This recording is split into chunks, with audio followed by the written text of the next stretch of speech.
Ladies and gentlemen, in this, the last side street instalment of Hairwaves, June launches her sensory deprivation room to a fatigued Geoffrey, and Donna reflects on her USA travels.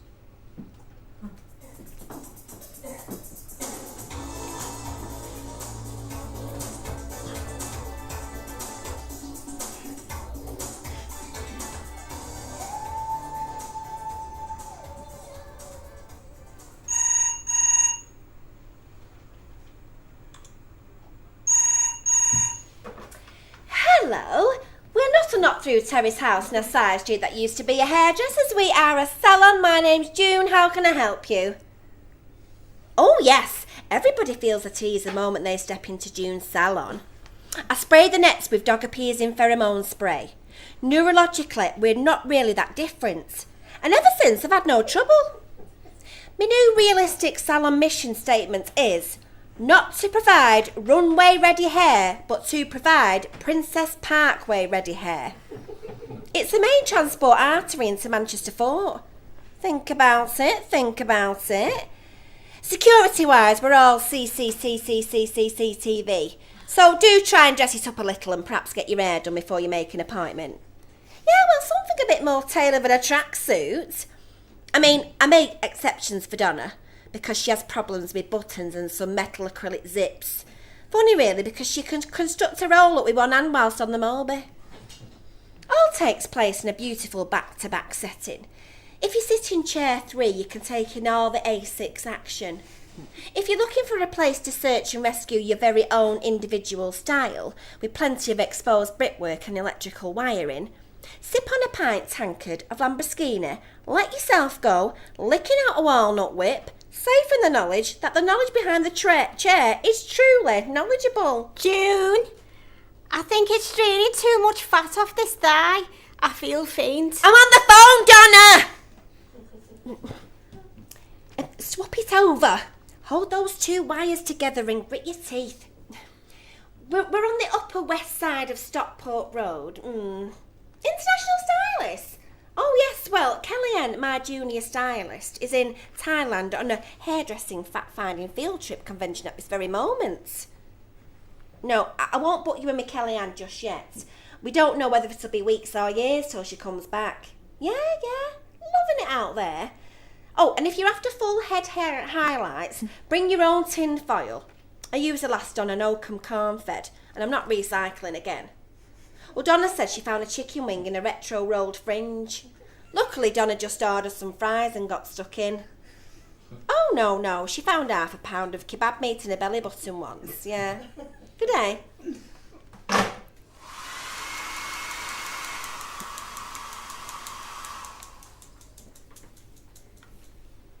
Ethel, love, you're slobbering on your Pro 80 tabard bib. Oh, June, I'm quite fatigued. Oh, I think it was that slice of Ben Lynn and bread and butter pudding Elsie dropped round. She said she's only just started re-embracing home-cooked afters since knocking round with that chocolate fountain manufacturer from Skegness.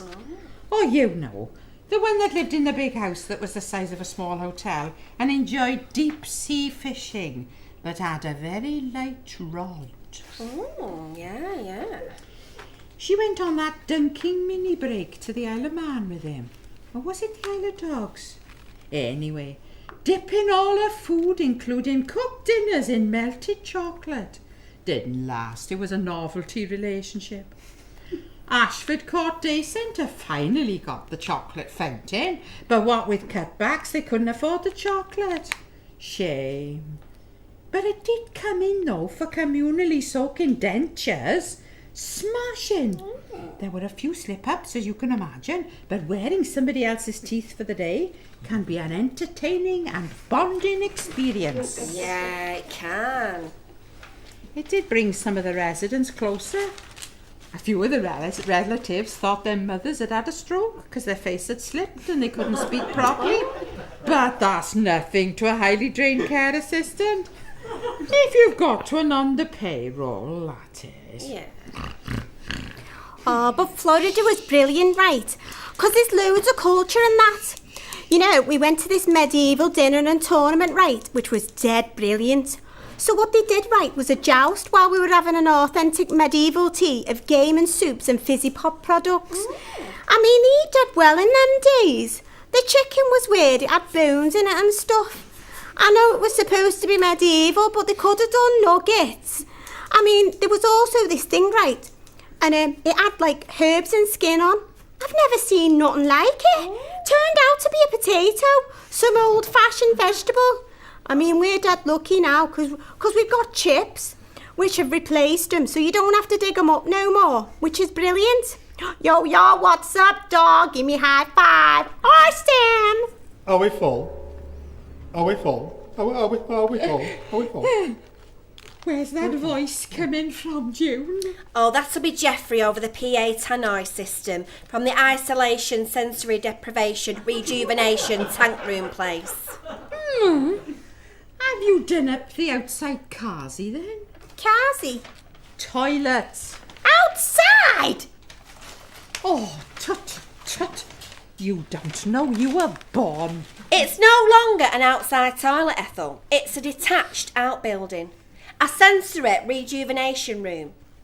Geoffrey's blindfolded, ear-muffed, with his feet soaking in a washing-up bowl of chamomile tea. I just hope he doesn't start hallucinating. Oh, yeah, it can happen. Have you got a bit of lemon, love? Have you got a bit of lemon? Why they've stocked these bars like this, I do not know. Two Malibu on a Jamaica flight, oddly enough, just for me. Management have just not got the sense come in when it's raining. Oh God. When am I, June? When am I, June? June? You're in the isolation room, Geoffrey. Just relax and go with it. Oh, right. At least I wasn't just sleep talking, June, and not sleepwalking. But they're working me that hard at Pelican Airlines. Just relax and soak your trotters, Geoffrey. Listen to my voice. Last March, June, gets all these text messages from a Tony. Turns out I'd only slept walked through the entirety of the month. Forged a relationship with a local bus driver, big and bendy buzz. But I was in denial at first, but looking back, I hadn't bought a Mega Rider for a month. Make your mind up. That's good. Stay with me. Shall I pipe in some more whale music, Geoffrey? So, I'm in the crew room, checking in for me pre-flight briefing. I've got Sparkle to me right, tears rolling down her cheeks, mortgaged up to the hilt, no significant other, very insular, scratched the surface and there's nothing there. Sparkle's like a gaudy Christmas bauble, 4 bedrooms and shops at Marks and Spencer's. Gotta be on the rob. She's not done a shitty short-haul flight on Stockport Road since '96. Rumours are she's giving people in rostering backhanders, front-handers, and in any case more than 200 Super Kings. Are we full? I'm pretending to be the big concerned work colleague whilst thinking I'm going to be putting an irregularity form in about you. Me on back-to-back Stockport Road, it's all mileage in my run around June, while she's in the sky. I don't want them invading another small country to feed my thirsty car. Oh, are we full? Oh, yeah. It's just what he needed. Hey, when we were in the big US of A America though, at this medieval dinner and tournament, there was an Italian salad, but it had been tossed. Put me off, June. Yeah. Something about a creamy dressing. But you know what these Italians are like? Sandra said it was dead nice though, because she'd swallow anything, that one. Oh. I mean, at school, right, they'd paint this picture, because I never did know joined up writing. But Carl said I needed to, you know, if I ever wanted to sign some checks in his handwriting. Oh, he's always thinking of me. Aww. He's the best boy ever. Yeah. But, like, they paint these pictures, right, in, like, medieval times, that they're all gnarled with bad teeth and warts and that. But that's not true, because everybody looked dead awesome. I mean, at this medieval dinner, right, and this tournament, there was this woman with a gorgeous body-hugging corset dress on, you know, for that medieval pushed-up look. Yeah. June, they were practically under her chin. Under her chin? Mine are practically under the chair. Well, I threw my chicken leg over my shoulder, 'cause that's what they did in them days. And the goblets of ale were free, so we were all bladdered. I mean, I didn't drink mine out of a goblet, though. I just didn't fancy it. Yeah. And then there was this wide bloke in purple velour who said we were banished and must leave the king's castle henceforth. Called me a wench. Well, and 'cause Carl's language was a bit blue and Kitty's mums were kicking off and that. But to be honest with you, it's like more medieval in the feathers on a Sunday afternoon. Anyway, I headbutts this guy with the crown and velour suit. He was doing me head in. Yeah. Wench. Anyway, we ended up in a police cell, so it made it proper like medieval, you know. Oh, yeah. I wasn't proper chuffed really though, 'cause we didn't see the Festival of Cobbler and Crudities, which would have been probably a really good show. I mean, I did the Crudities in school in history. They were all sent to Australia for kicking off big style, but you know, it backfired right and turned out dead well, 'cause they all just sunbathed and served and got jobs on Neighbours and prisoner cell blockage and that. But I prefer America, right? 'Cause like it said on this advert when I was over there, right, it said, America has got problems, but the problem's not with America. Which to me is that brilliant.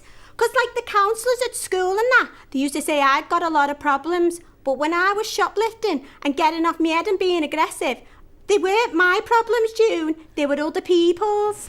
Oh, yeah. Right, wench. Over the sink for a soak, you. Geoffrey, your time's up now. I'm coming in with the garden hose. Brace yourself.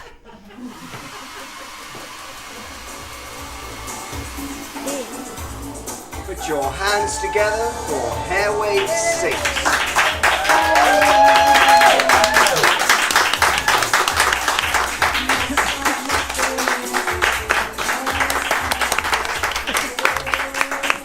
Hairwaves was brought to you by writer Patrick Hollis, also playing the part of Geoffrey Odeboing, Elizabeth Morrison Poole as salon owner June, Alison Donahue as Donna Hoodie, and Caroline Melia Smith as pensioner Ethel Bromide. Good evening from 3 Minute Theatre here in Afflex, which used to be a palace. Thank you. End transmission.